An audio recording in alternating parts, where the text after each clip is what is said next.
You're listening to Keeping It 100 with Mel and Bruce, sponsored by the 100 Black Men of Las Vegas. What they see is what they'll be. I'm Mel Tiller, your host. I'm thrilled to be with you, and I'm thrilled to have our next guest. Her name is Kara Jenkins, and she is the administrator of the Nevada Equal Rights Commission. Kara, welcome to the show. Thank you, Mel. I'm so grateful to be here. Good morning to you, the 100, and all the viewers. Appreciate the opportunity to talk about the Equal Rights Commission with you this morning. Listen, not a lot of people know exactly what the Equal Rights Commission does. You are in charge of the Nevada Equal Rights Commission. You've been there for a while. How long have you been with the Equal Rights Commission? Oh, Mel, I've been with NERC. That's our acronym for the Nevada Equal Rights Commission. I've been with NERC for going on 11 years. This September, I was appointed by former Governor Brian Sandoval in 2013. Going on this September, it'll be 11 years. Yeah. And before that, prior to that, I did work as an appointee under Governor Sandoval in another state agency. But NERC has been the dream job of a lifetime. To run an agency that protects people against discrimination within the whole state has truly been an honor, and it marries my love of law. I'm a law graduate, and also just my ability to investigate. I'm inquisitive in that way, and also to just outreach to people.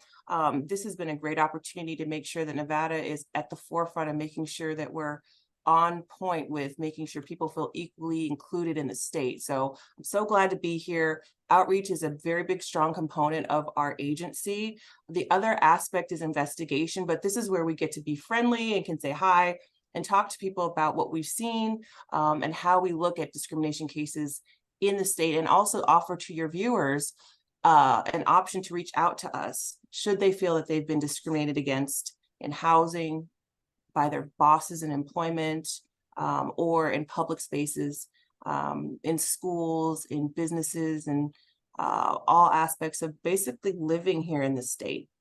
Many people who are listening to us now are dealing with those kinds of issues. How do they contact you? What's your contact info? Thank you for that, Mel. So we have, if you go into the chat aspect of this Zoom call, we have our website. You can go to our website, and we took great care to make it very user-friendly and easy to navigate. You can go to our website, and that's deter.nv.gov/NERC. Or you can you spell that out, please? Can you spell that out, please? Sure. It's https:// D as in David, E as in Edward, T as in Tom, R as in Rain, .nv for Nevada, .gov, GOV/NERC, NERC.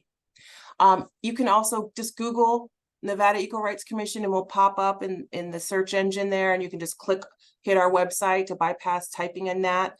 But the website's very friendly. It talks about how to file a complaint, what type of complaint you can file. And there's a video on how to do it. Very user-friendly. We wanted to make sure that people could come to us and understand, Mel, how to file a complaint, because usually by the time someone is filing a complaint with us, things have gotten pretty tense in their lives. And so we want to make sure that as a government agency, if you're going through hardship or you're feeling discriminated against, that you can access the government in a way that's not adding to the stress. So you can submit your complaint online, and then within 2 weeks, someone will contact you. We get about 1,600 complaints a year. Wow. We partner with the EEOC, which is the Equal Employment Opportunity Commission. A lot of people have heard of EEOC. Well, yes. We're the state's version of the EEOC. If you're facing discrimination, you can file with us if you live in Nevada, or EEOC. A lot of folks will come to us. Nevadans typically like to go to Nevada agencies. But if you want to go to the EEOC, you can. We share the cases, so we'll be able to see through a system if you've already reached out to the EEOC. And likewise, if you come to us first, they'll know that we're taking your case on too for an investigation.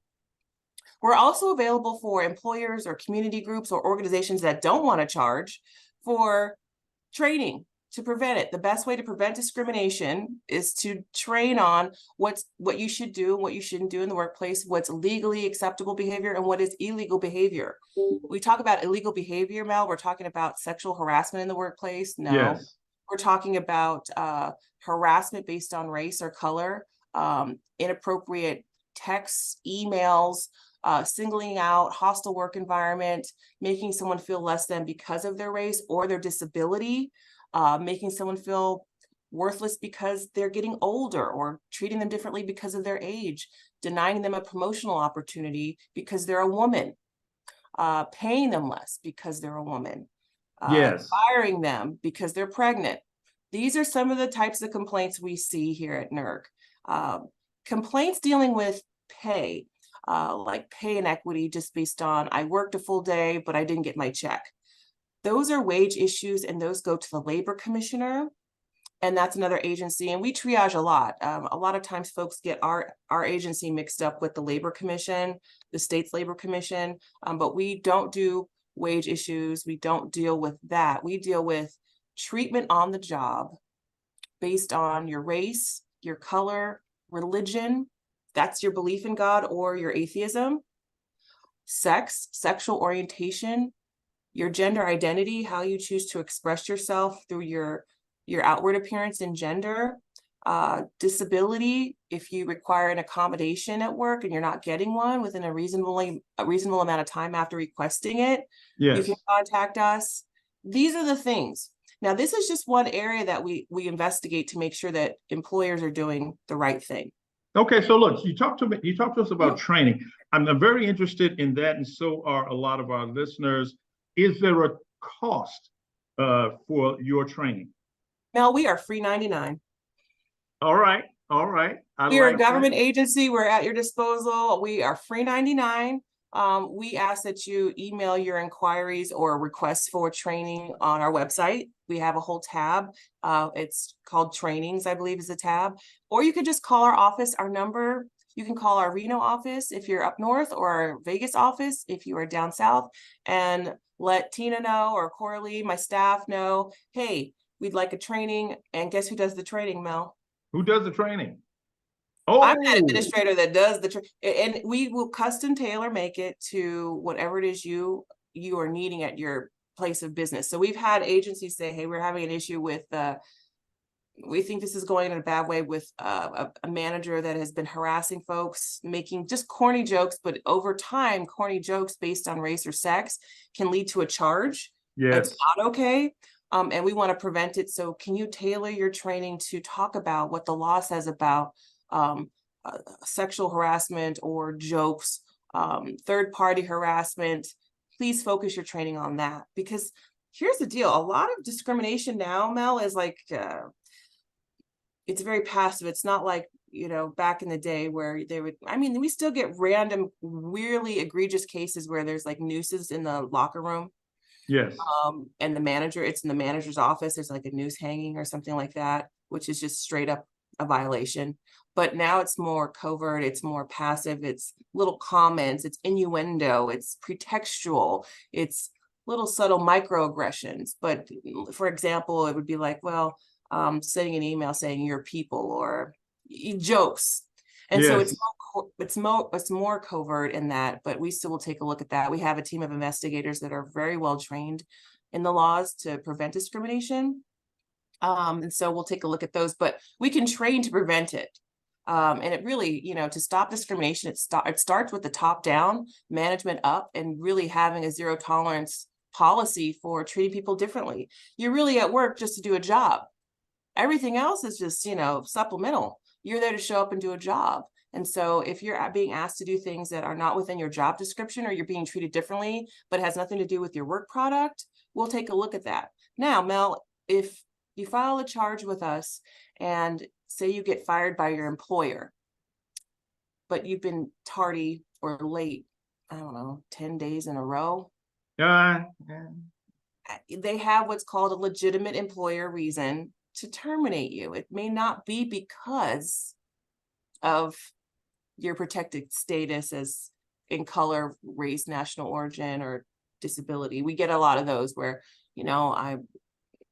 I feel like because of my race, I was fired, but then we get the position of the employer and it's like, well, doesn't look like it based on the evidence. So we tell folks when they file their complaint, first of all, did you report the discrimination or harassment to HR? Was there anything done about it? Did they do an investigation? Did they try to make the situation better? If they did and it didn't get better, or if they just ignored you outright, call us. Give us a call. Yes, But we're yes. first really asking that you try to make it work with your employer, because the state doesn't really want to interject itself into an employer-employee relationship unless they're violating state or federal laws for your right to exist in a free space. Let me rephrase, not in a free space, to exist freely in a space that you've agreed to work in. Do you see what I'm saying, Mel? Yes, yes, I do get that. Yeah. Yeah, no, you have to be correct, okay? And so, the state cannot come in and justify you're not following legitimate rules. So you have to follow the rules of employment. I get that. There's so much that you and I can talk about. I'd like to now kind of shift this a little bit to affirmative action. We know that our community is very much concerned about accessing the ability to gain an education at elite schools around our country. The Supreme Court has stated that access is going to be curtailed from now on. Affirmative action is no longer in vogue at elite colleges. So tell me what the community can expect since that has occurred. Well, we were all watching this and waiting for this, Mel, but you're absolutely right. June 30th of this year in 2023, the Supreme Court surprised a lot of us with this ruling, with this case where the petitioner, I'm thinking of another case, forgive me. It was June 29th, 2023, where it was the Students for Fair Admissions versus presidents and fellows of Harvard College. You're talking about the Harvard case. I'm sorry, the Supreme Court surprised us a lot this year. Yes. So let me get the cases right. But I will be doing a lot of talking. I will do a lot of talking about the Supreme Court and my feelings about the Supreme Court. I understand the position that you are in, but what they have done is in affirmative action as it relates to college admittance. Admissions, yes, absolutely right. So you're spot on, Mel. The Supreme Court decided June 29th of this year in their decision against Harvard and UNC, University of North Carolina. Those were the two main schools that were in the litigation, that they could not use race in their admissions matrix because it was violative of equal opportunity to get admissions in for all kids to get in school. So it's kind of like the reverse discrimination. So let me ask you this, but they are continuing to look at legacy and allow legacy to be considered. Legacy meaning yes. So would you tell our audience exactly what legacy is? Right. So race can't be considered now because the court viewed it as just reverse discrimination, and that race shouldn't be a factor because we've evolved into this society where we don't see color. Pause for reaction. But you still can, in admissions, put your race in your essay. It just can't be a determining factor to be admitted into a school or a university, an institution of higher learning. However, what remained, Mel, was that if your if you have a family legacy of attending that school, that can be included in your application package, as well as if you're going to play a professional sport not professional sport, but if you're on an athletic scholarship, that can be used to decide if you will be admitted. And studies have shown most of the legacy admittance, most of those folks are white. Yes, and 73% of those students get in based on that alone. So the critique of this decision was, why did they focus solely on race if other folks can get in other ways, why are we just ignoring the fact that race is it's a huge identifier of students? Because the goal is diversity on campuses. And what Yes. affirmative action has done for a lot of universities and admissions groups in higher learning is that they're able to look at these factors of race to say, okay, we would like to have more inclusivity on campus. And so knowing the race of the applicant does play a significant part, just like it would if your family donated to Harvard or UNC, or you have a legacy at that school. Why should race be any different? However, this court disagreed with that, and no longer can we use race in higher institutions of higher learning based on this court's ruling. The problem with that is access has long been denied our people when it comes to admission to these elite schools. Right, Mel, the fear is that the consequences of this ruling will be that we'll see a decrease in admissions in kids of color, immigrant families, immigrant kids, first generation kids going to college. Yes. We will see a decline, like we saw in California when they eliminated their affirmative action component to getting kids into schools in the UC system. We will see a decline. Essentially, your viewers need to know it just got that much more harder to get into college if you're of color.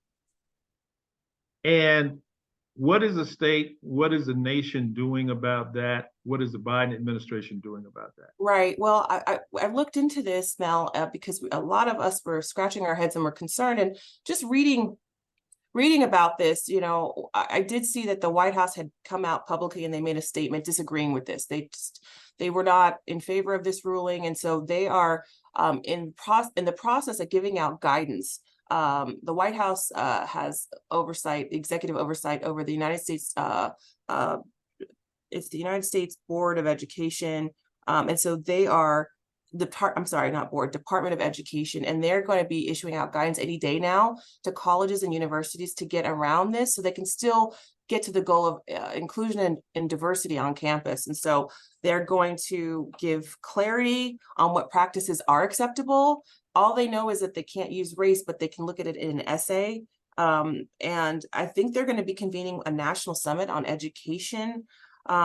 It's either happened or it's going to be this month in August. I looked to see when that was going to happen because I would like to go, actually, and yes. I didn't see anything yet, so I think it's forthcoming. And they're going to be releasing a lot of reports and strategies to try to help colleges and universities get around this ruling so that they could still meet their goal of having diverse and inclusive campuses. Now, here's the deal. When you are exposed to a wide array of cultures and people, not only does it open up the world for the student, it opens up the world to the other students who have never been exposed.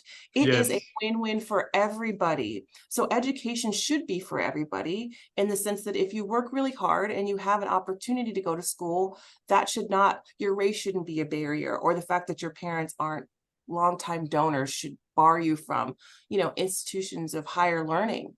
I know that the Biden administration is also looking at giving grants to HBCUs, historically Black colleges and universities, trying to focus on supporting those types of schools, as well as tribal community colleges for Native American kids. To support them so that there's options to go to school there. And hey, I have nothing against HBCUs. I graduated from Xavier University of Louisiana, even though I got into other schools. I got into San Francisco State, UC Davis, but I wanted to go to Xavier. And it was the best experience of my life. I felt there was no other option for me. And I went on to later to Harvard. And probably because of affirmative action, if I'm just being honest, Mel, but it was my grit and ability to sustain myself that kept me there. I think that's the misconception too about affirmative action, that it's just a free pass. No, you have to be able to sustain yourself once you're there. It's an opportunity to get more people in, but now the courts have said that really isn't the issue now in America. Yes, we have badges of slavery, meaning that there are instances in our history where race has been a problem, but now we don't see color. So everybody should be able to get in based on one application, and race should not be a factor. Yeah, and systemic racism does not exist. Okay. Right. Yeah, I've heard some people say that. That does not happen to be my point of view, but others are certainly Well, They the are certainly data welcome shows, to this. yeah, right. Mel, we have our personal experiences as Black Americans, but the data doesn't lie. And one of the things that I want to kind of segue back to the Equal Rights Commission is that we have, since I've been administrator, we were able to hire a management analyst, because I get a lot of questions when I do outreach, like, is this real, Kara? It's 2023. Does racism still really happen? Yes, it does. We are Yes. in the process of calculating our 2023 data, but we have data to 2022 on certain cases that we've seen come through. So the numbers can do the talking for you. And the number one charges that we see at NERC to this day in 2023, even though we were founded in 1961, are race cases and cases based on sex discrimination in employment. Those are our two top trending cases. And then a close third is disability, folks who have a disability that are working but aren't getting an accommodation. And so they're getting kicked out of the workforce. So the data doesn't lie. The data does not lie. Tell us a story about someone you've been able to help. I know that you've been there for a long time. Give me one story that sticks out in your mind. That's a fantastic question. And there's a lot. I have to say that because every case is kept confidential, we don't discuss our settlements. But let me just kind of tell you in generality, a case that meant a lot to me. There's one that sticks out of my mind, and okay. So what we do is when we investigate cases of discrimination, there's this thing called due process where we have to look at both sides of the story. We have to ask the employer whether or not they took all the right precautions. We look at the evidence and we weigh the evidence. We send it to legal for review. The Office of the Attorney General, they are our lawyers for this. And so I work with a phenomenal senior DAG. Her name is Sophia Long. She's amazing. And Aaron Ford, his whole team, they really do help the Equal Rights Commission a lot. They always show up, they're very supportive, and they're smart. So once our investigators find that there has been discrimination, we go through legal review. Because I serve as administrator, I'm not the legal review. We have the Office of the Attorney General that reviews the cases and the findings, make sure everything is on par, and then we proceed to settle. Now, I am the closer. I then go to the parties and say, now we found through this charge, there was discrimination. How would you like to operate? Now back to your question, Mel. There was a very beautiful African-American woman, inside and out, who was just devastated by what her employer did to her. I'll speak in generality here. Okay. She worked in Las Vegas with a very visible job where she was a server. And she was being told not to call in on certain days where there were a lot of people coming in for holidays, because, in our economy in Las Vegas, if you're a server, tips mean a lot. They mean a lot. And so this woman was, through our investigation, was missing out on a lot of tips, like thousands of dollars of tips, because her supervisor didn't want her to serve on those high earning days, on those big holiday days, because he didn't like Black women. Okay. So she would be told, don't come. Don't. She would call in. Do you need help? Do I need to waitress? And they would say, no, we're full. But then her friends would text her, we are packed today. Where are you? We could really use the help.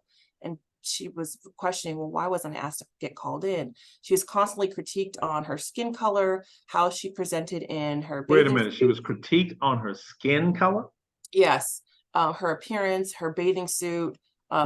This woman was, it's all objective, but she was beautiful inside and out.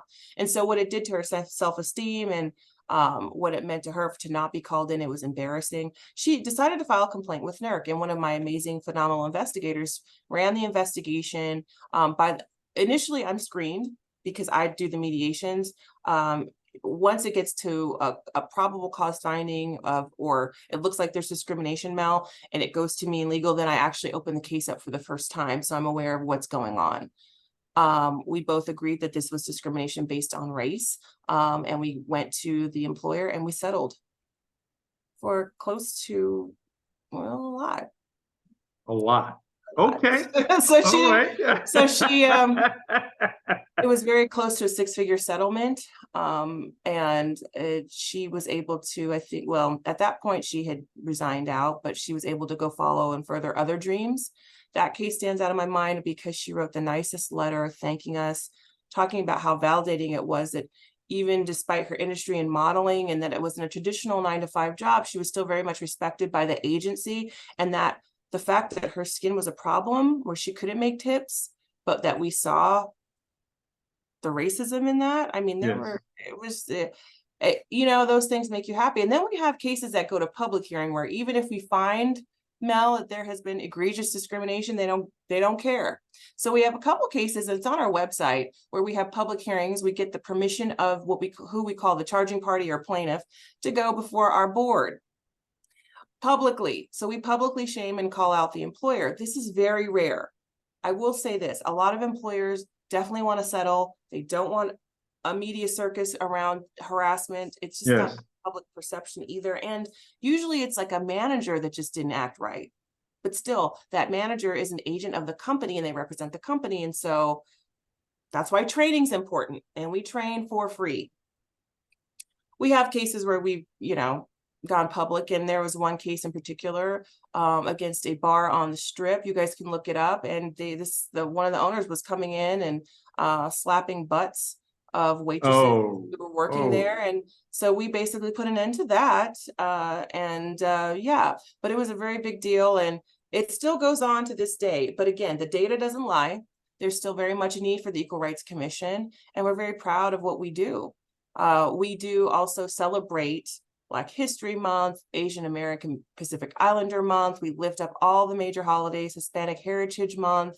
That's going to be coming this fall. And we are really proud of our biggest own Dr. Bob Bailey, who was the first chair of the commission. He was appointed by Governor Grant Sawyer. So you had a Democratic governor appoint a Republican African-American man who both wanted to desegregate the Strip. And he was the first member of NERC. Before NERC had an agency or a director. And Bob Bailey was really big at the Moulin Rouge. He's married to Anna Bailey, who was the first African-American showgirl here in Vegas. And Dr. Bob Bailey brought Dr. King here. So to really desegregate the Strip. And, of course, with the help of entertainers like Sammy Davis and Frank Sinatra, we were able to be above before other states in desegregating spaces based on race, because it was just so corny, Mel, that you have an amazing entertainer like Sammy having to access the service doors when he's the headliner. This made no sense.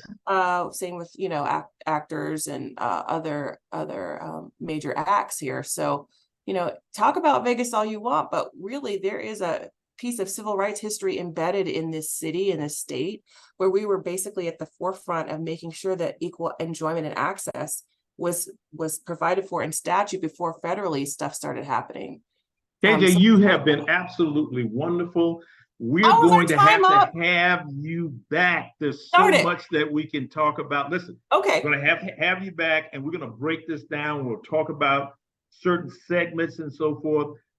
But what would you like to leave our listening audience with?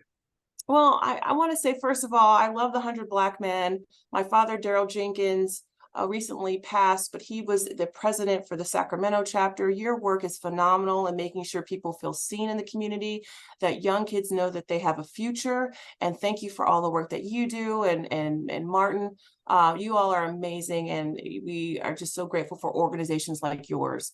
The Equal Rights Agency is for everybody. I want them to know that they can look to our website for guidance. They can call us for support.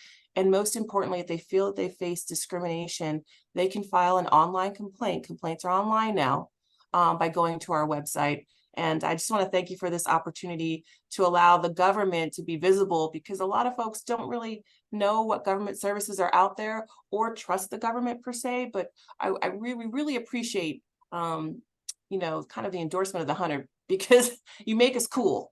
Thank you so much. Appreciate you so much, Mel.